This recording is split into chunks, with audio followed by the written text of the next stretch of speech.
The first time I saw that thing, I actually laughed out loud. Not the polite kind of laugh, no, the kind you let out when you realize someone's either lost their mind or is playing the world's most elaborate joke on you. Picture this. I walk out, coffee barely in hand, and there's a whole white gazebo sitting in the middle of my pasture.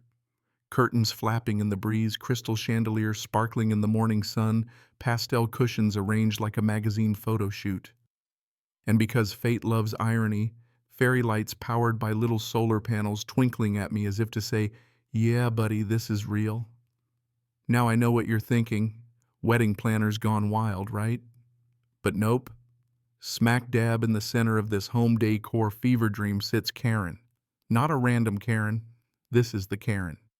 Neighborhood big shot serial meeting attendee, living proof that entitlement isn't just a personality trait, it's a lifestyle. She's sitting there cross-legged, sipping cucumber water, all serene like the queen of the countryside. And when I ask her, real calm, why a pop-up wedding chapel just sprouted on my land, she smiles and goes, "Oh, it's just a few feet over the line. You weren't using it anyway." You ever meet someone so sure of themselves you wonder if they're dangerous or just bored? That's when I knew I wasn't talking to someone who made a mistake. I was facing a woman with a death wish for peace and quiet. And buddy, I was about to grant it.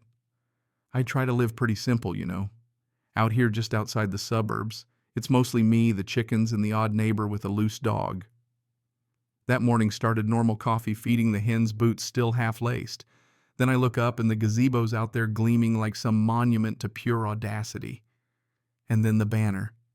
You can't make this up. Karen's Retreat, written in gold cursive, so dramatic I half expected doves to fly out. Suddenly my stomach dropped. See, Karen's always had this way of acting like the rules are for other people. Once she tried to have porch swings banned because they were too casual. Another time she yelled at a school bus driver for parking too close to her driveway. But this was new. This was my actual land. So I walk over, try to keep it together, duck under these lavender-scented curtains that reeked of both essential oils and injustice. And there she is, sun hat big enough to block the next eclipse, reading some book about moon energy probably. She barely looks up. I ask what she thinks she's doing, and she goes off. Needs a space for her women's circle. Her own backyard doesn't have the spiritual openness of my field. She just felt called to this spot. I point out the actual survey marker 3 feet away. "That's your side, this is mine. You're trespassing." She sips her water, gives me this tight smile and says, "Don't be so territorial, Rick. Besides, my uncle owned this land decades ago. So really it's still family." At that point I start to question reality, the logic, the confidence. It's like gravity stopped working for her. I tell her plain as day. Take down the gazebo by sundown. She laughs. Not a nervous laugh, like a full deep laugh, like I just told her a good joke. She doesn't think I'll do anything. And you know what? I could have lost it. Chainsawed the whole thing, thrown the pillows in the compost. But I didn't. Because here's the thing, Karen thinks the HOA gives her power. She doesn't realize the law doesn't stop at her mailbox, and I know my land better than I know the back of my own hand. So I walk away grinning, because if Karen wants to treat my property like her backyard, she's about to get the real farm experience. That evening I dig out the property deed coordinates, elevation, all the old disputes with neighbors who thought they could move a fence. I've even got drone footage from when I bought myself a drone last Christmas. Every scrap of it says the gazebo's 12 feet onto my land. Not a few inches, 12 feet. That's annexation. I pour a cold beer, sit in my recliner, and jot down one word in my notebook: pigs. See, my uncle used to keep hogs out near that field. Soil's still rich, never got around to raising any myself, but now I've got a reason. If Karen wants serenity, she can have it with 5 squealing, mud-loving roommates. Next day, I keep my mouth shut. Just make sure she sees me out there with a tape measure hammering in a bright orange stake, right where her gazebo's front leg stands. She asks what I'm doing. Making some plans. Big changes coming. That night I'm on the phone with my brother Clay. He does contracting, likes a good laugh. "I need you and your best poetic justice." He's in before I finish the sentence. Karen. She doubles down, starts throwing retreats. Loud music, candles, even brought a dog and sunglasses one day. Her guests wave at me like they're on a safari tour. I just wave back and mark off a little more land with neon tape. Then I head down to the county office, apply for a livestock shelter permit. Clerk named Doug takes one look at my form, grins. Building something special. Rick, you could say that, Doug. I'm building justice. He stamps the form. Karen hasn't budged. Of course not. Entitlement's heavy. Moving a gazebo takes muscle. I start prepping lumber troughs, a new gate. Call the local breeder, arrange for 5 pigs by Saturday. The big one, Mosarda, she's a handful. Smart too. Before the weekend's over, Karen's sanctuary is about to become the noisiest spa in town. She's got no idea. And honestly, that's the best part. She keeps on decorating the place with wind chimes and bird feeders. The HOA starts having meetings out there, clipboards, folding chairs, summer yoga retreat rumors. Me. I keep quiet. Dig post holes before dawn with clay, cover the work with hay and tarps. Karen asks what I'm up to. Trying something new. Earth therapy. She nods, probably thinking I finally gave in to her essential oil cult. But while she's sipping tea and hosting healing sessions, I'm triple-checking paperwork, deeds, permits, satellite images, the whole works. I want this airtight. Karen's talked her way out of trouble before. Not this time. Then, like clockwork, the HOA sends me a letter accusing me of environmental hostility, aesthetic disruption, all signed by Karen. I nearly snort coffee out my nose. My reply is a copy of my deed permit, a thank you note to Karen for the donation, and a heads up to wear boots next time. Clerk Brenda at the desk tries not to laugh. She's gonna lose it, she says. Good. Maybe she'll find some sense while she's at it. Soon Karen's asking more pointed questions. The fencing's obvious now. I tell her straight up I'm getting ready for my pigs. She looks at me like I confessed to building a missile silo. Karen, you built a gazebo on a working farm. You thought you found paradise, but you set up shop in the future home of the County Bacon Festival. She threatens to call the sheriff. I say, be my guest. I've got documents. That stuns her for a second. 2 days later, she's pacing her yard phone glued to her ear, face red as a summer tomato. Too late. The pigs are coming. Delivery day. Clay and I are up early. We widen the gate, set up a corral. Neighbors peek over the fence. The truck rolls in. 5 piglets tumble out, tails wagging full of life. Harold, the boldest, heads right for the gazebo and noses at the lace. Karen comes out, tea in hand, just in time to see her retreat swarmed by happy, muddy pigs. She shrieks, "Remove them!" This is a place of serenity. It's a pig shelter now, I say. Got permits. You're welcome to visit, but you might want to bring nose plugs. That's when it hits her. She's got no control. The pigs have claimed her sacred space, and one's already chewing her fancy carpet. She storms off, but I know it's not over. She doesn't lose, she escalates. Sure enough, a lawyer letter arrives. But my lawyer, Grace, she's a shark, shuts it down fast. Sends her the documents, a warning, and just for fun, a list of Karen's own code violations from past HOA meetings. Next morning, the HOA shows up at the fence looking ready for a battle. They try to hand me another notice. I hand it back. You're on private land. I don't answer to HOA fantasies. Take it up with the pigs. Harold oinks for emphasis. They don't realize this is just phase 1. In 2 days, Karen's retreat is a disaster zone. Curtains, chewed cushions, muddy chandelier hanging sideways after a pig's ill-fated jump. Mosarda, the big girl, claims the throne, burrows under the gazebo, and pops up like a jack-in-the-box. Every oink is a little victory, and then a county inspector shows up. Karen's accused me of environmental contamination, which is rich considering the amount of lavender she's dumped out here. Inspector Al comes, clipboard in hand, checks my paperwork, nods. Everything's in order. He's got no patience for drama. Karen shows up, tries to argue. It's my gazebo. It's his land, Al says, shrugging. His gazebo now. You should have seen her face, like someone swapped her green juice for vinegar. That night, Clay and I finish up sturdy new beams, solar panels, pig waterers. The place is a palace.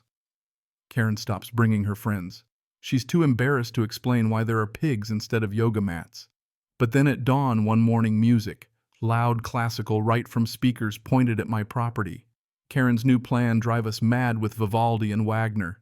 The pigs, they love it. Mozarta starts dancing.